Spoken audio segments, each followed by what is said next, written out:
Humans used as test subjects, the darkest experiments ever conducted. Imagine waking up in a place where your name no longer matters, where your identity is replaced by a number, where your body is no longer your own, but something to be studied, measured, and tested. Throughout history, countless human beings experienced this reality. They were not volunteers. They were not informed.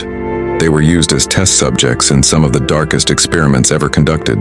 This is not a story of science at its best. This is a story of science without morality. A story of power, fear, and ambition that crossed the line between discovery and cruelty. These experiments were real, documented, and often hidden from the public for decades. Human experimentation has existed for centuries, but it reached its darkest form in the modern era. As science advanced rapidly in the late 19th and early 20th centuries, ethical boundaries failed to keep pace. Governments and institutions became obsessed with results. Knowledge was seen as power, and human lives became expendable. Those chosen as test subjects were rarely random. They were prisoners, soldiers, minorities, the poor, the sick, and the forgotten. People who lacked social status, people who had no voice, people who could not refuse. They were used not because they agreed, but because they could be controlled. During times of war, this mentality intensified. World War II marked one of the most horrifying periods of human experimentation in history. Under extreme pressure to gain military advantage, several nations authorized experiments that treated humans as disposable tools. In Nazi Germany, prisoners in concentration camps were subjected to brutal testing in the name of medical research and racial ideology. Their suffering was recorded not as tragedy, but as data. People were exposed to freezing temperatures to determine how long the human body could survive in extreme cold. Others were placed in low-pressure chambers to simulate high-altitude flight, pushing their bodies beyond safe limits. Many were deliberately infected with diseases to observe progression without treatment. These experiments ignored consent, pain, and dignity. The victims were never meant to survive. At the same time in Asia, Imperial Japan operated secret facilities dedicated to human experimentation. The most infamous was Unit 731. Behind closed doors, scientists conducted biological and chemical tests on living people. Diseases were spread intentionally. Weapons were tested directly on human bodies. Entire populations were affected by experiments designed to measure efficiency rather than morality. What makes these crimes even more disturbing is what happened after the war ended. Many of those responsible were never punished. Instead, their research was deemed valuable. Their data was collected. Their crimes were quietly overlooked.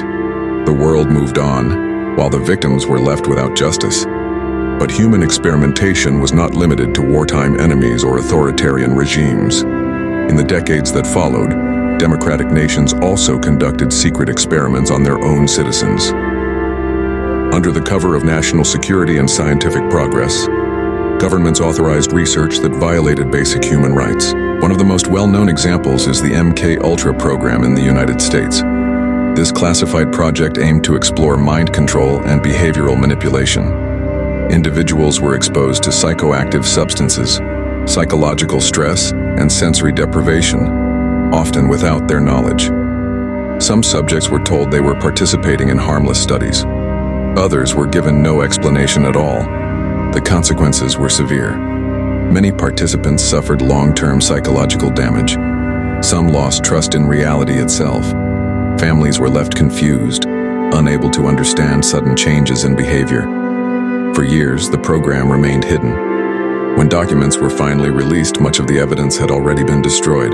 Perhaps the most chilling aspect of these experiments is how ordinary they appeared to those conducting them. Researchers filled out forms. Observers took notes. Reports were written. From their perspective, they were not committing crimes. They were following orders. They were pursuing knowledge they believed the end justified the means. But from the perspective of the victims, the experience was one of fear, confusion, and helplessness. Many did not understand why they were being tested. They were never told the risks. They were never given a choice. Their bodies and minds became battlegrounds for ideas they did not consent to support. In many cases, the victims were never acknowledged. Their names were erased from records. Their suffering was classified.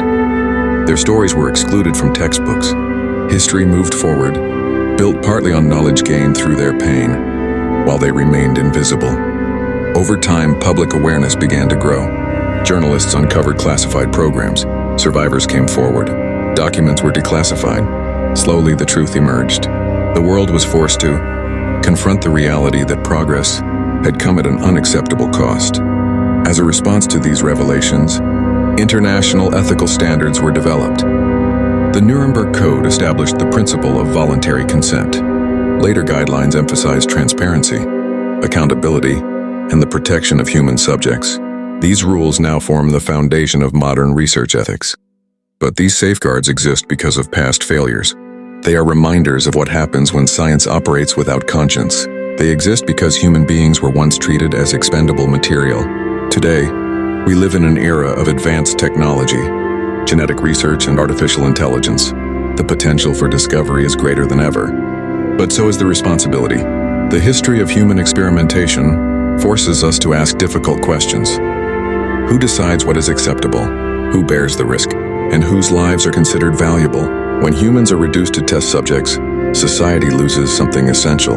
Compassion is replaced by calculation. Ethics are replaced by efficiency. And once that line is crossed, it becomes easier to cross again. The darkest experiments in history did not begin with cruelty.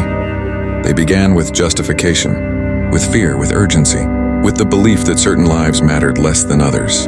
That belief, more than any experiment, is the true danger. History shows us that scientific progress without ethical restraint leads to suffering. And while technology may change, human nature does not. The question is not whether such experiments could happen again. The question is whether we are willing to recognize the warning signs before it is too late. Because when humans are used as test subjects, the damage extends far beyond the laboratory. It leaves scars on families, communities, and history itself. And those scars remain long after the experiments are over. This story is not told to shock, but to remember, not to accuse, but to warn. Because the past has already shown us what happens when humanity is removed from science. And once forgotten, the darkest chapters of history have a way of repeating themselves.